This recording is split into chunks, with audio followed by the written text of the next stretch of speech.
I am so grateful to welcome to the show my Dr. Mila McManus. And so she graduated at the top of her class from the University of Texas, Houston Medical School in 2000. She's board certified as a family physician, but she figured out early on that she didn't want to stick with the allopathic model, and she hopped right into functional medicine because she found that it was really helping their patients a lot more. And so she had this great mentorship along the way, ended up founding the Woodlands Institute for Health and Wellness in 2004. And she has so many specialized certificates. I can't even begin to go over all of them, but she's brilliant. She has been featured on TV, radio, podcasts, and all the things. She has authored a book. It's called Highway to Health. It's a nutritional roadmap. She was voted best doctor by her community annually for the last 13 years since they started the competition. And in 2023, she also won the Living Magazine's Reader's Choice Awards in 2 categories, including Best Functional Medicine Doctor. I know I have had the privilege of getting to know you over the last month, and you are a true inspiration to me. I mean that sincerely, and I would just want to welcome you to the show. Thank you so much for having me. I love talking to you. I loved meeting with you, and this is a great opportunity to raise awareness to the masses. Yeah, that's awesome. So I would love for you to describe, like, what was your story? I've heard a little bit of it, and I thought it was so great that you didn't stay in the allopathic model really at all. You just hopped right in. I'd love to hear that story. Sure, I'll try to keep it brief. I was sick the time I was born, suffering with a lot of colic and allergies and eczema, and it just seemed every year more and more health issues were happening. And I went to multiple doctors over the years growing up, and from allergy shots when I was little to then horrible severe acne in junior high. I was on antibiotics for years. In high school, I just remember having horrible periods. It's very painful, lots of PMS, mood swings, insomnia started, anxiety, some depression at that point, and continued awful GI problems. And so I just wasn't getting answers, and it was really frustrating, like I'm sure it is for millions of people out there. So I just decided I'm going to go to medical school and figure out how to fix these problems myself. Well, the problem with that is what I learned how to do in medical school was prescribe myself more and more prescription medications. So by the time I finished my residency in family medicine, I was on at least 12 prescription medications, and I had never felt worse in my life. I'd never been heavier. I'd never been more anxious and depressed and tired. And, nobody ever taught me how to eat. Eating nutritionally, healthfully is not innate. I never learned how to cook. I lived on fast food. I grew up on cereal and honey buns and whatever tasted good to me. And all of those years of seeing doctors, not one doctor ever asked me what I ate. And no one ever tried to connect the dots for me, like, hey, maybe it's the Cheetos and Taco Bell that are causing some problems for you, right? So I was about, 3 to 6 months into my private practice, and functional medicine kind of fell in my lap, and I was invited to a dinner to learn more about it.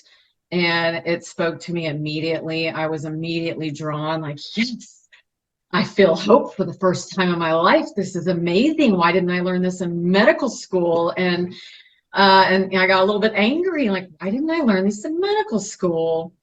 So I went through my training in functional medicine, got started on a program myself, and immediately, within a couple of weeks, I felt like a new person. And it took me about 6 months to get off all those drugs, but I did, and I lost weight and had never been happier, healthier. I had normal bowel function for the first time in my life, and allergies were so much better for the first time in my life at the ripe age of 30. So I started trying to continue with my family medicine private practice a few days a week and integrate wellness medicine, functional medicine, whatever you want to call it these days, a couple of times a week. And it was such an immediate conscious conflict in my head. I'm like, I can't do both. I can't refill these medications 3 days a week and get people off these medications twice a week.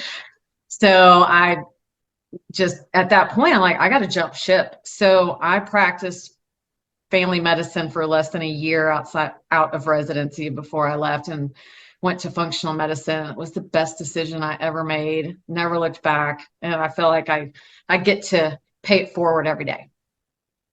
That's awesome. You're such an inspiration to me. And so I know you have like a talk that we're going to kind of go over of the top 10 root causes of disease. So you're going to start telling us a bit about the gut health. What's going on with that, and why is that so important as a root cause? Well, kind of everything starts in the gut. 80% of our immune system is in our gut. Our gut is our gatekeeper. It decides what gets into the body versus what stays outside the body. You know, the GI tract is actually kind of outside to the world, even though it's inside of us, but things can go right through it when needed. And so it's, you know, when your gatekeepers become dysfunctional, people get toxic, people get sick, people get leaky gut syndrome. And when I started functional medicine almost 20 years ago, nobody heard the words leaky gut. Everything I did was quackery. And so it's so nice to be almost 20 years into this and see that, you know, leaky gut syndrome is a household name these days. Yeah, so we've definitely been learning a lot about the gut, but one thing that we haven't really covered is how is the immune system so involved with the gut? You know, we will create antibodies to foods and foreign substances.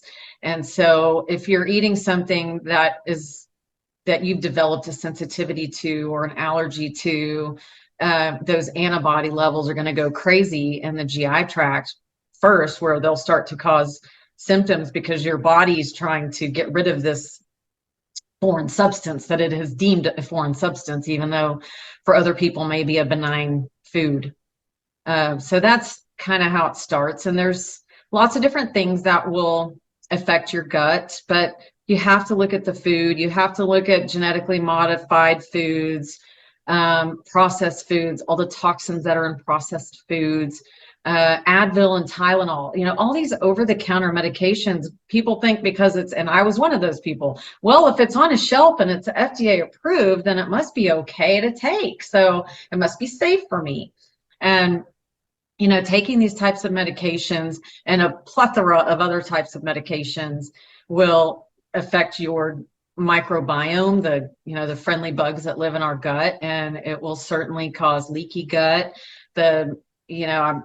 A lot of people watching this may be familiar with glyphosate, which is Roundup. And so that's well known to create a leaky gut situation, not to mention being just toxic in general to the body.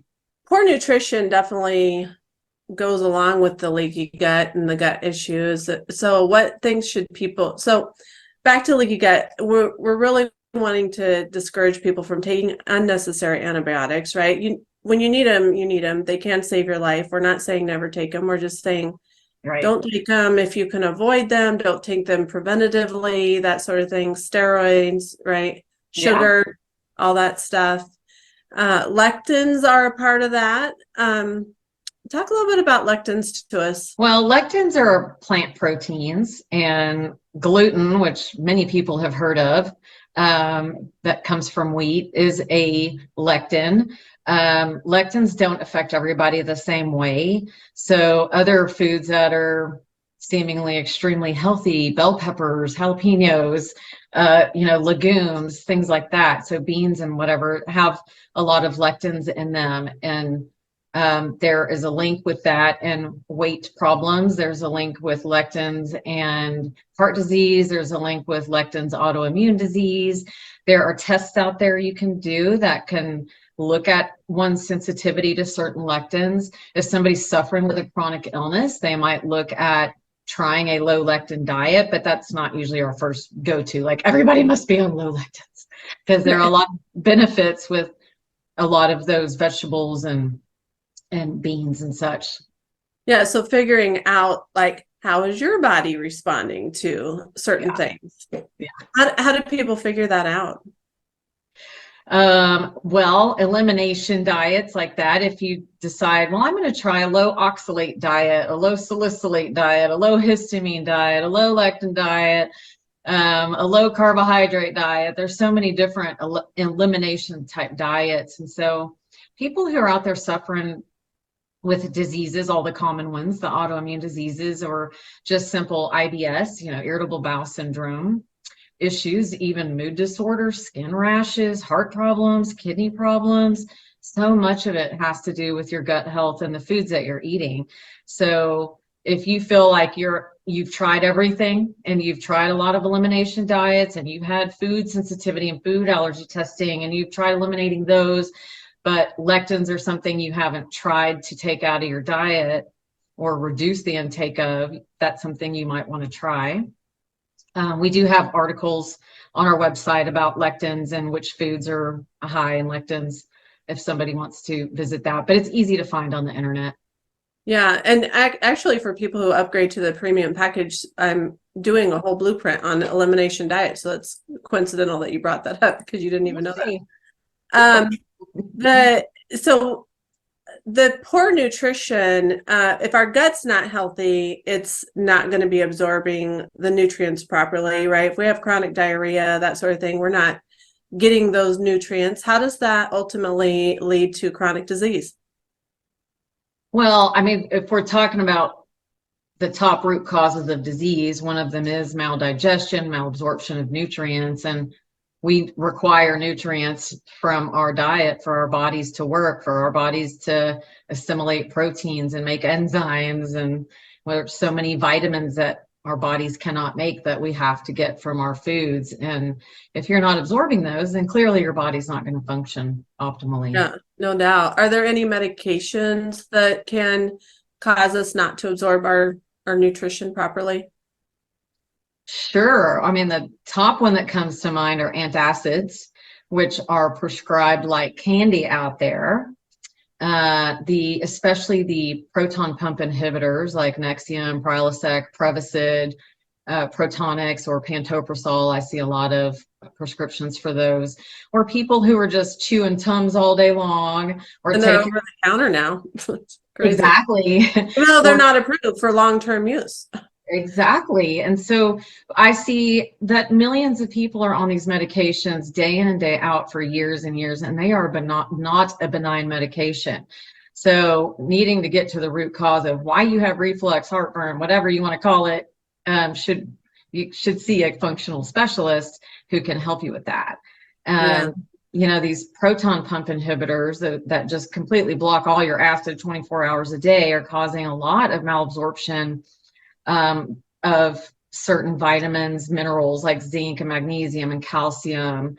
And you need acid in your stomach to break down protein into amino acids to its smaller constituents called amino acids, so that your GI tract can absorb those. And if you can't break down your protein, you're going to have maldigestion, you're going to have maybe other issues like gas and bloating. And then you're going to become protein deficient. And protein's kind of the backbone for everything in the body. Yeah, no doubt. And, those people taking long-term proton pump inhibitors, those antacids, actually have a 3-time more likelihood of heart. It's not risk. It's not an increased risk. It's that they actually have heart attacks 3 times more often than the general population. So you definitely want to get off of those. What about birth control pills, blood pressure medications, that sort of thing?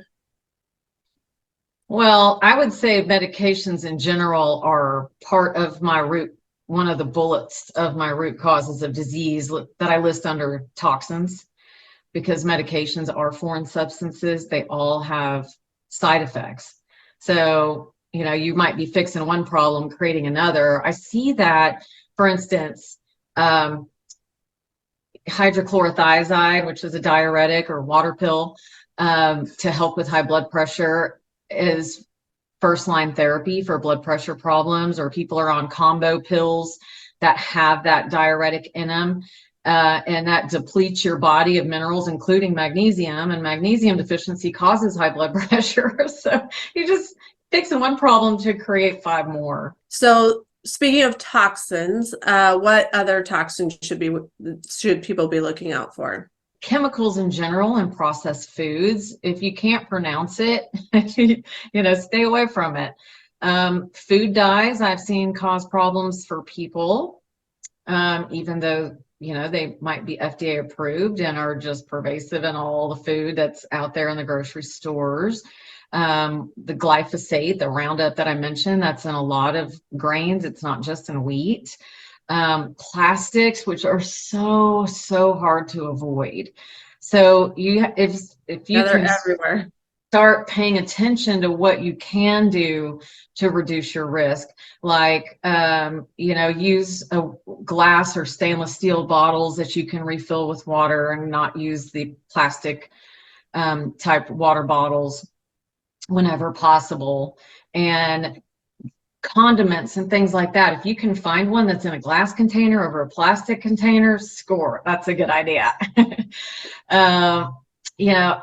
There's personal care products, and so there's better personal care products, lesser evil personal care products. There's an organization called Environmental Working Group, so ewg.org, and it's fantastic. They have an app that you can download called Think Dirty, and you can look up all sorts of personal care products, your shampoo, your hairspray, your toothpaste, your deodorants, and you can see how they rate them in terms of how toxic they are and what makes them toxic. Or you can just search by, I'm looking for a clean deodorant, and you can look for the zeros and the ones on their app to say, okay, I'm going to buy that one. It's fantastic. It's a great resource. I didn't know about that. I wrote that down. And what about like artificial sweeteners? Are any of those okay? Which one's the better one? They're all so controversial, aren't they? They're all controversial, but I also live in the real world, and we're human and we need sweet things sometimes, and you can't just live on strawberries forever and ever. So, I'm a fan of xylitol, and I've been using xylitol in my coffee for 20 years since I got into functional medicine. Before that, my entire life was, sweetened dairy, hazelnutty, vanilla, artificial sweetener laden type sweetener. So xylitol is a much lesser evil for me. And, stevia out there is great, but some people do get GI distress from stevia, from xylitol or erythritol, monk fruit. I think monk fruit is something that's great. The general artificial sweeteners like sucralose, which some people would know as Splenda, aspartame, I basically say the yellow, pink, and blue packets that you see at the restaurants. I have way more questions about those than I do answers. So if you do the research, you'll dig up a lot of dirt on all of those. So. Yeah, I do use a few drops of stevia in my coffee. That's all I put in there. But yeah, it's just a few drops. But yeah, it's super controversial. And I got to give you a little bit of pushback on the xylitol, because I had thyroid cancer and I was using a lot of xylitol at the time. I've often wondered, because it was linked at one point, I've often wondered if that was the cause, but who knows? There could have been other reasons. But yeah, I don't know. I think they're all controversial. I totally agree with you. If you can avoid them, you're better off, but choose one of the ones that aren't as bad. Moderation's key no matter what you're doing, right? Yeah, so if I'm just using a little packet of xylitol once a day on my coffee, that's different from somebody who's putting it in their coffee 6 times a day and making xylitol cookies, xylitol pies, xylitol pancakes, and everything else, and living an otherwise healthy life, right? Like if you're living a mostly healthy lifestyle, you're going to get most of the benefits of that lifestyle. And you fudge here and there, and the consequences are so much less. Yeah, Now, what about hormone imbalance and decline? I know that's one of your top 10. it is. And whether it's natural decline, such as menopause, or whether it's induced by toxins in the environment that block testosterone or mimic estrogen in the body, for example. So, stress, I don't know, has anybody here had stress before? And we know that chronic stress can affect your hormone balance. Anything that's going to affect your adrenal function, your adrenal glands, produce a lot of different hormones, and they're kind of the conductors of this hormonal symphony. And if you stress out your adrenals too much from whether it's chronic physical pain being a stressor, or emotional stress and living with anxiety, or having to move around the country every 3 months. I mean, just everybody's got their own stressors, but they'll eventually get the upper hand. And once your adrenals start to not function optimally, all your hormones are going to become out of balance. Yeah, no doubt.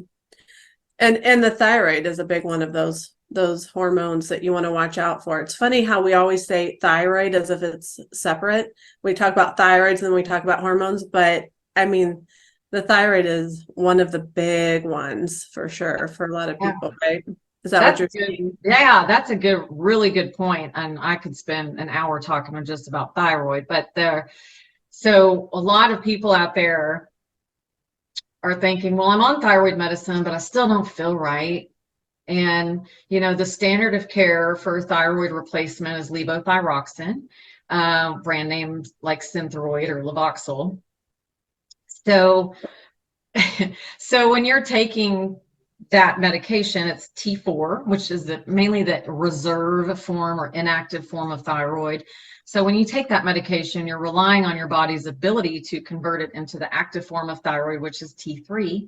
And so when levothyroxine and the like are not working for somebody, we need to consider, do we want to add T3? Do we want to switch to something that's a combination of T4 and T3? Why are you not converting T4 to T3? Getting back to more root causes like toxins.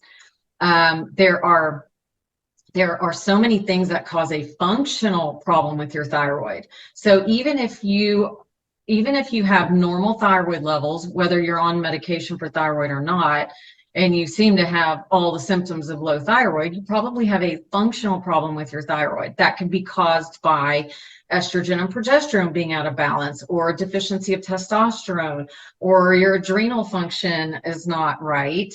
And that will affect how your thyroid gets into your cells to do its job. It does nothing floating around in your blood, so it can look normal on your blood all day. If it's not getting in to the cells to do its job, then you're going to have low thyroid symptoms from that.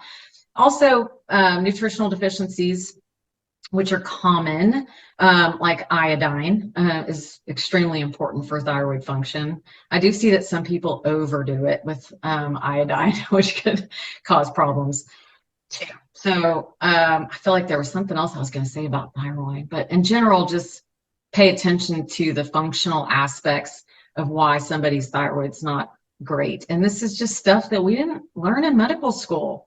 Medical school taught me your levels are either normal or they're not. And if they're normal, well, I don't know why you're tired. I don't know why you have ADD. I don't know why you're depressed. I don't know why you're constipated. So here's a laxative, and here's an antidepressant, and here's some levothyroxine, and hopefully that'll make you all better. I was literally taught to check a TSH, and not really anything beyond that, just tiny bit of information about the other labs. And I had, like I said, I had thyroid cancer, and I was super annoyed that like it was missed for years. Like I was that typical super tired. I was diagnosed with like anxiety, depression, all the things. Nobody checked my thyroid for years, and I had a goiter, like enlarged thyroid. So yeah, it's under taught what that information is about, what to do with these labs, unfortunately, unless you go a different direction or do your own research as a clinician. So all right, so sleep disorders, that's another big one for you, and I would say that goes along with stress, right? You're not sleeping, you're stressed. But there could be other causes of not sleeping, not just stress. Sure. I mean, yeah, you're right. If you're hormonally deficient, there's a number of hormones that can affect your sleep. And then there's sleep apnea problems. And I get this all the time from patients when I say, well, we should probably do a sleep study. And, oh, no, I sleep great. I'm like, well, that's great that you think you sleep great. That doesn't mean you're breathing while you're sleeping. So we should check that and rule that out. And it just doesn't fit the mold anymore that sleep apnea only occurs in overweight people. There are so many people out there who are thin as a rail, quiet as a mouse when they sleep, no snoring, who have sleep apnea. And so I explain to people the difference between obstructive sleep apnea and central sleep apnea. So obstructive is hey, I'm snoring until I quit breathing. And central sleep apnea being that your brain just quits signaling your lungs to breathe while you're sleeping. And I believe that it's just our increasingly toxic planet that is making our brains toxic to where it's causing the central sleep apnea problem. Yeah, wow. When should people get a sleep study, do you think? When should they start saying, hey, maybe I should talk to my doctor about getting a sleep study? Well, chronic fatigue, number one, if there's no obvious reason for the chronic fatigue, because clearly there are a lot of reasons to be tired, whether it's sleep deprivation or poor diet, hormonal imbalance, or functional thyroid problem, or chronic infectious diseases that haven't been discovered or are known about but haven't been treated adequately, things like that. So there are a lot of reasons for that, but chronic fatigue alone is a good reason to say, we should rule that out as a problem. Let's just do a sleep study. Yeah, that's good. Blood pressure, heart rate problems. So high blood pressure is linked to sleep apnea, even having to get up and urinate at night. I know that people think that's kind of the norm as we get older and having to get up a couple times at night. But if you're 42 years old and you're having to get up and go to the bathroom 3 times a night, that's not normal. So what about microbes? I know that's a big one. You just mentioned it, but that's another one of your top 10. It is. Oh my gosh, I've just seen it so much over the years. And for instance, Epstein-Barr virus, 95% of people have Epstein-Barr virus in their bodies. And as long as we have a good immune system, our bodies can keep it dormant. But then certain things can reactivate Epstein-Barr and other viruses, parasites that might have otherwise gone dormant.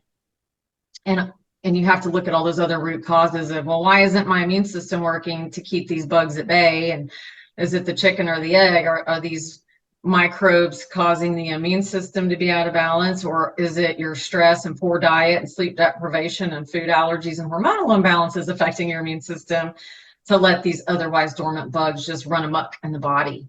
But these microbes are so commonly overlooked, and Lyme disease is rampant. I think the last statistic I saw was 500,000 cases a year in the United States alone. Oh, yeah. And those are just the ones who probably have a bullseye rash and a tick hanging out of their skin and run to the doctor to get diagnosed. So there are plenty more out there who don't know what their problem is. They didn't get the normal bullseye rash. They don't remember having a tick bite. And so Lyme disease is pretty rampant out there. And there's Lyme disease that can trigger off because of the way it can affect the immune system, can reactivate other bugs like I mentioned earlier, parasites and viruses and the like. Yeah, and that's so huge, I find.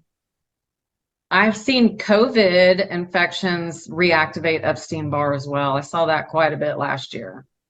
That's a really good point that you're making about viruses. I don't think maybe a lot of people realize that when we're exposed to viruses, they just kind of hang out, and our immune system usually attacks them, and then we're fine and we move on with our lives as if it never happened. But those can pop back up. Like if we have the herpes virus, once we have it, and our immune system's either keeping it at bay or it's not.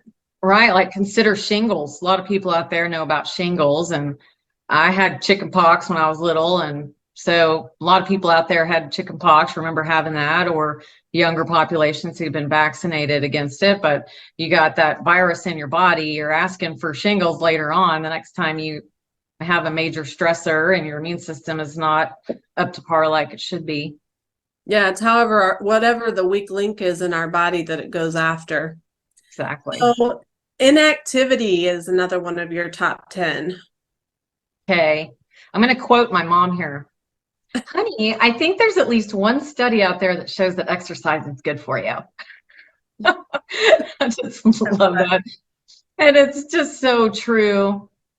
And I think Dr. Atiyah said in his book that I read recently that, you know, exercise should be the #1 prescription for everything first. If you look at how exercise in studies compares to antidepressants, for example. So it's not just exercising for heart health and exercising for your waistline, but there's so many other benefits. I mean, exercise can help prevent and treat cancer. Most people don't even know that. So. Yeah, it's huge. And it helps with all the like the gut health and even hormone regulation and all the other root causes. It helps with sleep. It helps with immune system. All the other root causes are improved. Your likelihood of having issues there by doing the exercise. Yes, Do you have ma'am. a certain recommendation that you give people? Is it person specific? Is there like a bare minimum you think most healthy people should do? Obviously, if you're not healthy, you would have a different prescription, but what do you recommend usually? I would say just move, just start. If you're not exercising, just start. There's evidence, data out there that says even 5 minutes a day is better than nothing. So yeah, if we could all put in an hour a day, 7 days a week, wouldn't that be fantastic? But Yeah, seriously. many of us don't have the inclination or the time to do that. So I just try to get into people's heads and say, look, you don't have to get dressed, fill a gym bag, go to the gym, spend an hour, come back, just do something. Just start with 5 minutes a day, 5 minutes of jumping jacks, 5 minutes of a brisk walk. Just do something is a great way to start. And then if you can get in that routine even 3 days a week, then maybe you work on 5 minutes 5 days a week, and then you try 10 minutes 5 days a week to do something. But yes, it can also be patient specific depending on their musculoskeletal issues. You know, do they have osteoporosis, or do they have a bum knee, or, you know, things like that might lead us to give them different protocols for exercise. One thing that's helped me a lot with exercise is like if I don't feel like doing it, I just will get up and like maybe stretch that day or do something that holds that space in my life, that time slot so that most days I have the energy and I can do it. But then on days that I'm really struggling, just getting up, going, I exercise in my living room usually, sometimes in my bedroom, and going out and like going through the motions on those days that are hard for me instead of skipping it, that makes a big difference. I think so too. So I know we talked about stress, but we didn't mention unresolved emotional trauma.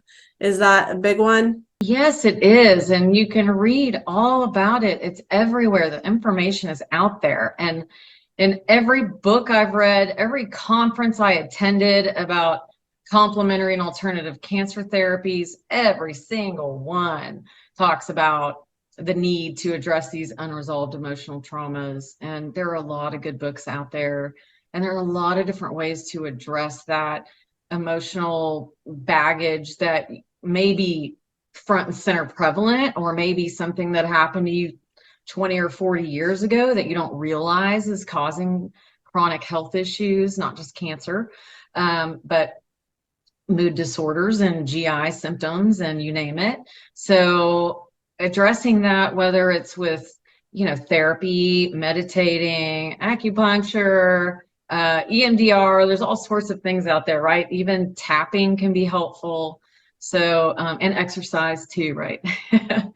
So I'm a huge fan of dealing with those things. And I have to remind my patients all the time, like, what are you doing for your emotional health? How are you addressing this? Because you cannot ignore this. If you want to heal from whatever we're working on, you have to address that. It's going to keep you down if you don't. Yeah, all of these pertain to like how our genes will upregulate and downregulate the good stuff and the bad stuff. But when I think of trauma, emotional trauma in particular, and we can be emotionally traumatized as a result of a physical trauma too, of course, Yeah. but it gets into our actual DNA and changes the structure of that. And that change in our structure affects our ability to, you know, for our immune system to work and for our gut to work and our hormones to work, you know, all of those things. So all of these things pertain to other things. What about, you know, the genetic predisposition to have these kinds of issues? What do you say about those? Well, I think most people understand genes and genetics. No, this is a genetic disease or that's a genetic disease. And some of those are actual genetic diseases that are passed down from generation to generation. But the genetics that I'm talking about when I'm talking about root causes is more of these minor mutations that can have big consequences over time. So they're called SNPs, the single nucleotide polymorphisms. MTHFR is a common one that affects our ability to activate B vitamins, and our bodies can't use them as well. So there's workarounds for these types. So it's not just when we run genetic testing, it's not just, oh, well, here's your report. So sorry, good luck. It's, well, here's your genetic report, but here's what we're going to do about it. Here's some workarounds regarding these genetic SNPs that somebody might have. And then, as you were alluding to, epigenetics is such a big thing. So it's not just, well, what does your DNA say, but what are all these external factors that are determining what your DNA is going to do, such Yeah. as your stress level versus your level of peace, your level of activity versus inactivity, your hormone balance, your nutritional status, your gut health, all of those things matter when it comes to epigenetics. So, and finally, exposure to Wi-Fi, EMF, cell phones, laptops, appliances, we're all dealing with that nowadays. I don't think hardly, unless you're living in the jungle, you're not dealing with this.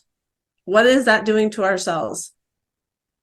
Oh gosh, it's so much that is scary. You know, when I was first researching the impact of EMFs, electromagnetic fields, on our bodies, I read a study, I believe it was done in the UK, and they turned off all the Wi-Fi in this elementary school, and everybody's behavior improved. Everybody's concentration improved, not just the students, but the teachers. And I'm like, wow, they're onto something there. But I've read a lot of stuff about EMFs. I think people need to do their own research because, again, it's controversial. But I would say if you feel like EMFs may be a problem for you, go to the beach. Go to a distant part of the beach where you can get away from a Wi-Fi, turn your cell phone off, get away from the iPad, see how much better you feel in general. See if you can read a book better than you can when you're at home with all this scattered Wi-Fi in front of your iPad or computer and on cell phones all day. But I think there's a pretty clear link with EMFs and ADD and hyperactivity as well. With children are more susceptible to EMFs because their heads are smaller, their skulls are thinner, so they get a bigger impact than adults. But you know, there's some evidence out there that it may contribute to cancer and such as well. So, in the way it affects the influx and efflux of minerals that are that are going in and out of our cells and our body, and how that can impact us as well. So please go read about EMFs and what they're doing to you. Yeah, when I first started learning about EMFs, it kept me awake at night for a while. It's pretty crazy out there. So, tell me a little bit about who you treat and therapies you offer at your location. And do you see patients online, or do you see patients across state lines, or what? How does that work for people that may want to come see you? Well, I'm only licensed to practice in Texas right now, but the cool thing is the medical boards are coming together, and I'm not sure exactly when it's going to take effect, but there's going to be a whole lot of states that I that doctors can be licensed to all at the same time. So I'm looking forward to when that happens.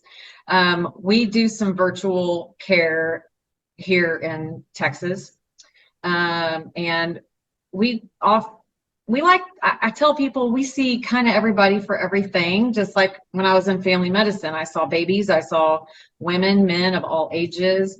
And so we still do that here. We just have a completely different approach to treating ailments and different modalities. I mean, obviously we just do everything we can to address root causes.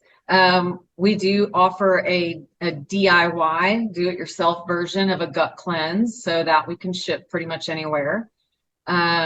We have energy medicine device called OnDemed, which uses PEMF, which is pulsed electromagnetic fields, but these are the healing kind, not the scattered Wi-Fi signals that harm us. And love that. So we work on hormone balance. I have a nutritionist on staff, so we are heavy into nutrition and helping people improve that. I am a realist. I don't expect anybody can live perfectly 100% of the time. You know, we have birthdays and we have vacations and we have holidays and we have temptations. And so we have to meet people where they're at and help them. And some people just need baby steps with improving how they're eating and how they're living. And so it's really a journey. It's not like, well, come in for a consult, we'll fix you in 6 weeks and everything's fine. This is a long-term relationship where we're trying to help you help yourself for the long run so that you have a health span, not just a lifespan. So health span's becoming kind of a buzzword lately about, it's not just about how long you live, which is lifespan, but what's the quality of life you have while you're here? Yeah, how well are you able to live? I know you're giving a free gift away to everyone. Where can people find you? Well, you're going to post the link somewhere that, or people can just go directly to our website at TWI. People will get a link, yeah.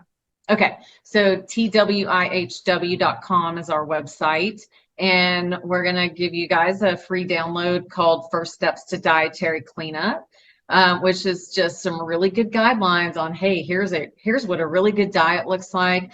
I have pulled some excerpts out of my Highway to Health book to just sort of break down categories of foods into, here are what you really should be looking at, here's what you should moderate, here's what you really should avoid. We cover a lot of different topics in there about nutrition. We cover lectins, we cover soy, we cover food allergies, food sensitivities, things like that. So hopefully you guys will find it helpful. Awesome. I'm so grateful for you, and I am so enjoying our friendship, and thank you for being on. And I know you're actually going to also be on the next summit, so we can't wait to talk to you there. Thank you so much. It was so good to see your pretty face today. Have a good one.